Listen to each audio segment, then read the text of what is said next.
Ons is al geruime tyd besig om te praat oor Handelinge. Nou sal jy onthou dat in die boek Handelinge het ons nou eintlik 2 verhale wat die hele tyd afspeel. Aan die een kant is daar die verhaal van die kerk wat groei, uitbrei, maar tegelijkertyd is daar die slegte verhaal van die kerk wat vervolg word. Mense wat die kerk wil uitroei, wil doodmaak. En nou hier in Handelinge 12 kry ons presies dieselfde, hierdie 2 verhale van groei en vervolging wat plaasvind. Hier in Handelinge 12 gebeur die vreemde ding. Ons lees dat koning Herodes begin self ingryp met hierdie groei van die Christendom. Nou, wanneer Handelinge nou praat hier van koning Herodes, dan bedoel hy nou eintlik, dit is koning Agrippa, die kleinseun van Herodes die Grote. En hierdie Agrippa gryp nou in wanneer die Christene begin groei en meer word en die Jode kwaad begin word vir hierdie Christene. En nou lees ons dat hierdie koning Agrippa dan nou juis 'n klompie van die Christenleiers vang, laat arresteer en in die tronk gooi en selfs van hulle laat doodmaak. So onder andere lees ons dat hy vir Petrus, die groot leier van die Christene in Jerusalem, dat hy vir Petrus vang en in die tronk gooi. En nou is Agrippa se plan om vir Petrus dan nou op 'n keer voor die Joodse volk te bring. Hy beplan om met die Paasfees dan nou vir Petrus voor die volk te bring, en dan moet die volk nou kies, wat moet met Petrus gebeur? Moet hy hom vrylaat of moet hy hom straf of doodmaak? En Agrippa weet al te goed, die volk, die meerderheid Jode gaan sê, Petrus moet doodgemaak word. En nou hou hy hierdie geleentheid voor op die Paasfees wat aan die kom is, om dan vir Petrus so aan die volk bloot te stel. Nou die verhaal klink al te bekend, nie waar nie? Want is presies wat met Jesus gebeur het. Pilatus, wat ook vir Jesus so op 'n feesgeleentheid voor die Joodse volk bring en vir hulle vra, wat moet ek met hierdie man doen? Om vrylaat of straf? Nou ja, ons ken die uiteinde van die verhaal. En dis nou presies dit wat Agrippa beplan om met Petrus te doen. Nou totdat die Paasfees aanbreek, dan hou Agrippa vir Petrus in die tronk. En nie net maar sommer so in die tronk toegesluit nie. Ons lees van die uitermatige maatreëls wat hy tref om seker te maak Petrus sal nie ontsnap uit die tronk nie. Ons lees byvoorbeeld dat Petrus in die tronk toegesluit word waar hy tussen 2 wagte moet slaap. Hy's met kettinge aan hulle vasgemaak.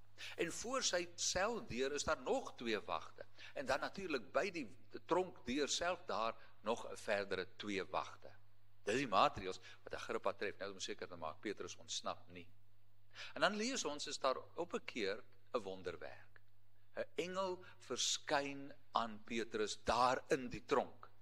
En wanneer die engel vir Petrus in die aand wakker maak en vir hom wys, hy moet saam met hom kom, onmiddellik val die boeie van Petrus se hande af, sonder dat die 2 wagte weerskante van hom wakker word.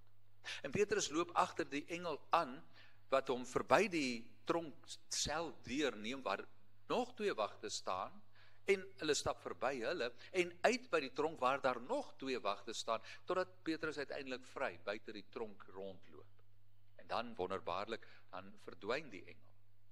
En dan lees ons hoe Petrus uiteindelik besluit, maar hy wil graag gaan na daar waar die Christene by mekaar is in die stad, die Christene wat vir hom bid. Ja, ons lees in vers 5 en in vers 12, hoe die Christene aanhoudend vir Petrus bid wanneer hy in die tronk is. Hulle bid vir uitkoms, hulle bid dat Petrus bevry sal word, of dat dit met hom sal goed gaan in die tronk. Nou lees ons, wanneer Petrus nou by daardie huis aankom, daardie aand, wanneer hy uit die tronk bevry word deur 'n engel, dat hy klop aan die deur, seker saggies.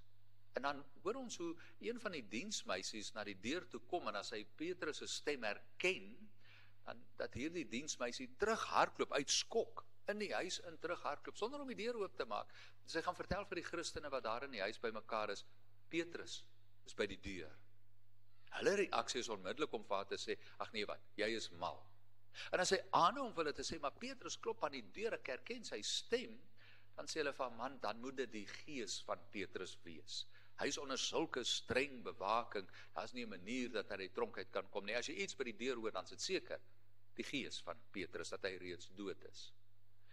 En dan, as hulle Petrus inlaat, deel almal in die vreugde, Petrus uit die tronk uit kon vrykom. Maar kyk nou bietjie na hierdie ironie. Hier lees ons, is die Christene saam by mekaar en hulle bid dat Petrus sal uit die tronk uitkom. En wanneer Petrus dan nou wel uit die tronk uitkom, hoe reageer hierdie Christene? Dis onmoontlik. Dit kan nie wees. En dit terwyl hulle daarvoor bid. Weet jy, dit laat my soms wonder hoe ons bid.